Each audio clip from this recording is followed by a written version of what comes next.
Good morning বন্ধুরা, আজকের ভিডিওটা এখান থেকেই শুরু করছি। আজকে হলো বৃহস্পতিবার। আমার ছেলে দেখো ঘুমিয়ে আছে আর আমি কিন্তু উঠে গেছি। আর উঠেই সকালের কাজকর্ম শুরু হয়ে যাবে। তো এখনই প্রথমেই ফার্স্টে গুছিয়ে নেবো বিছানাটা। আমার ছেলে ঘুমিয়ে আছে, ওর পাশে যেগুলো আমরা গায়ে দিই কম্বল মা আমি সেইগুলো গুছিয়ে রাখবো। আর পরে ও উঠলে ওর বিছানাটা গুছিয়ে রাখবো। তারপরে দেখো আমি বিছানা গোছাতে গোছাতে ও কিন্তু উঠে গেছে। তো উঠে গেছিলো ও খাওয়ার জন্য, মানে একটু খিদে পেয়ে গেছিলো, কিন্তু খাওয়া দাওয়া করে আবার ঘুমিয়ে পড়বে। তো আমি ওকে খাইয়ে দিলাম। ওকে খাইয়ে দিয়ে আমি নিজে ফ্রেশ হতে চলে গেলাম। আমি ফ্রেশ হয়ে চলে এসেছি একবারে। আজকে কিন্তু খুব সুন্দর রোদ্দুর উঠেছে। তো আমার কিছু জামা কাপড় ছিল, সেগুলো ধুয়ে ছাদে মেলে দিয়েছি। আর ছাদ থেকে না নামতে ইচ্ছা করছিল না। এই শীতের সকালের মিষ্টি রোদ, ও মনে হচ্ছিল ওখানেই দাঁড়িয়ে থাকি, কিন্তু দাঁড়িয়ে থাকলে তো হবে না, রোদ গায়ে লাগালেও চলবে না, নিচে আসতে হবে, রান্না বান্না করতে হবে। তো তারপরে দেখো কয়দিন ধরে আমার কানটা ফাঁকা ছিল, কানেরটা খুলেছি, খুলে আর পড়তেই পারছি না, মানে এখন পরবো তখন পরবো করে আর পড়া হচ্ছে না। তো তারপরে ভাবলাম কানেরটাটা পরেই নিচেই যাই আজকে। কারণ আগের দিন একজন জেঠিমা এসে আমাকে বকা দিয়েছে, বৌমা তোমার কান কেন ফাঁকা। তো তারপরে চলে এসেছি দেখো নিচে এসে আগে দুধ গরম করতে বসিয়েছি, কারণ কয়দিন ধরে দুধ খাওয়া হচ্ছে না, অনেক দুধ জমে গেছে বাড়িতে। দেখো আমাদের 500 করে প্রতিদিন দুধ নেওয়া হয়, বোতলে করে দিয়ে যায়। আর এই দেখো 2 বোতল দুধ এখনও এক্সট্রা রয়ে গেছে। তো ভাবলাম এই 2টো বোতলের দুধই একটা হাঁড়িতে জাল দিয়ে দিই, আর বোতলগুলো তাহলে ফাঁকা হয়ে যাবে। আর বোতলগুলো ধুয়ে আবার ওদেরকে ফেরত দিতে হবে। তো সেই জন্য এই একটা হাঁড়িতে 2 বোতল দুধ গরম করে নিলাম। আর আমার আর মায়ের জন্য দুধ গরম করে আমি 1 গ্লাস আর মা 1 গ্লাস দুধ খেয়ে নিলাম। তারপরে সকালে রান্নাবান্না করছিলাম, মা সমস্তটা কেটে দিয়েছিল, আমি তাড়াতাড়ি করে রান্নাবান্না করলাম, করে আমার বরকে খেতে দিলাম। আর এদিকে আমার বর দেখো আমাদের গাছের পেঁপে হয়েছিল অনেকগুলো, সেই পেঁপেগুলো পেরেছে। আর পেঁপেগুলোর গায়ে তো একদম আঠা ভর্তি, তো ও আবার ধুয়ে রাখলো, কিছুটা আমাদের বাড়িতে দেবে, কিছুটা জেঠিমাদের বাড়িতে দেবে। আর তারপরে রেডি হয়ে মা আর আমি চলে গেলাম আমাদের পাড়ায় যে অঙ্গনারী স্কুল আছে, সেখানে আমার ছেলেরা যে ওজন করার জন্য ডেকেছিল। তারপর সেখানে গেলাম, ওখানে গিয়ে আমার ছেলেকে ওজন করানো হলো। তা বললো যে না, ওয়েট তোমার ছেলের একদম ওয়েট ঠিকঠাক আছে। তারপরে ভাবলাম ঠিকই আছে, নিশ্চিন্ত হলাম, ছেলের যদি ওয়েট সমস্ত কিছু ঠিক থাকে মায়েরা নিশ্চিন্তই হয়। তারপরে বাড়িতে এসে চেঞ্জ করলাম, করে খেতে বসে গেছি। আজকে সকালে হয়েছিল মেথি পরোটা, আর তার সাথে খেয়েছি টক দই।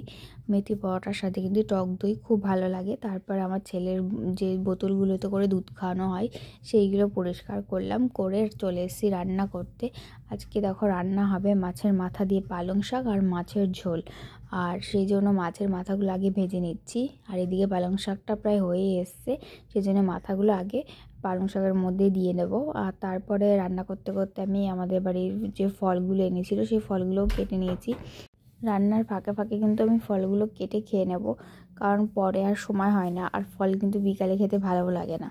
তারপরে দেখো আমি ফলগুলো কেটে আবার রান্না করতে চলে এসেছি। এখন আলু দিয়ে মশলা দিয়ে ভালো করে মশলাটা কষানো হয়ে গেলে জল দিয়ে দেবো, জল দিয়ে মাছগুলো ছেড়ে দেবো, তাহলেই কিন্তু আমার মাছের ঝোল হয়ে যাবে। এদিকে দেখো মাছের ঝোলটাও কথা বলতে বলতে হয়েই এসছে।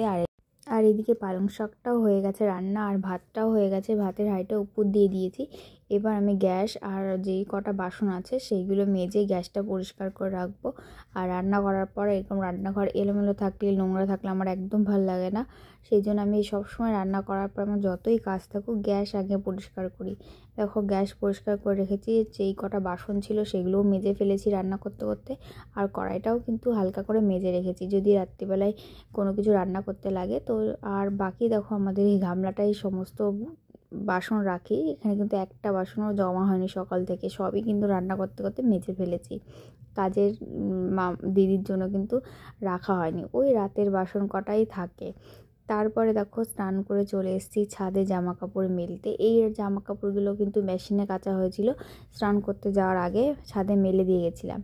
আর কিছু জামা কাপড় ছিল যেগুলো মেশিনে দেওয়া যাবে না, একদিন পরেছি হালকা নোংরা হয়েছিল, তো সেইগুলো আমি হাতে কেচে দিলাম, কেচে দিয়ে এখন ছাদে মেলতে এসেছি।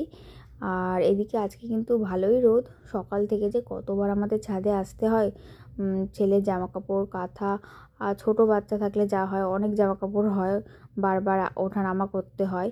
আর এই কাজটা মাই বেশি করে, মাই জামা কাপড় মেলে আর তোলে। আর আমি কিন্তু খুবই কম ছাদে আসি, এখন তো তাও একটু একটু আসি, আগে তো তাও আসতাম না।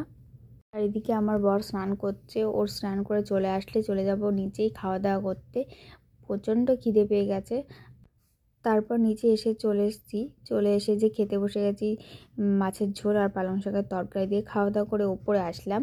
এখন মনে হচ্ছে ঘুমিয়ে পড়ি, কিন্তু দেখো খাটের পরে এক গাদা জামা কাপড়। এখন এই জামা কাপড়গুলো ভাঁজ করতে হবে। তারপরে আর কি জামা কাপড়গুলো ভাঁজ করতে বসে গেলাম। তারপরে জামা কাপড়গুলো ভাঁজ টাজ করে তারপর একটু রেস্ট করেছিলাম।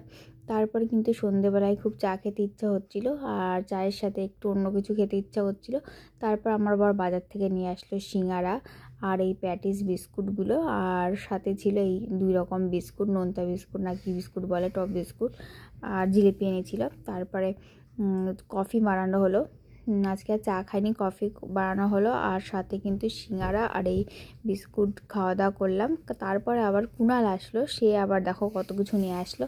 সে আবার ডিমের চপ নিয়ে আসলো, আবার বেগুনি নিয়ে আসলো। কুণালের আনা চপ কুণালকেই কিন্তু আগে খেতে দিলাম, কারণ আমাদের পেট ভর্তি ছিল। তারপর আজকে দিনটাতে এইভাবেই কাটলো, খুব ভালোভাবে কাটলো। আজকের ভিডিওটা এই পর্যন্তই। ভালো লাগলো অবশ্যই লাইক করো। দেখা হচ্ছে নেক্সট ব্লগে।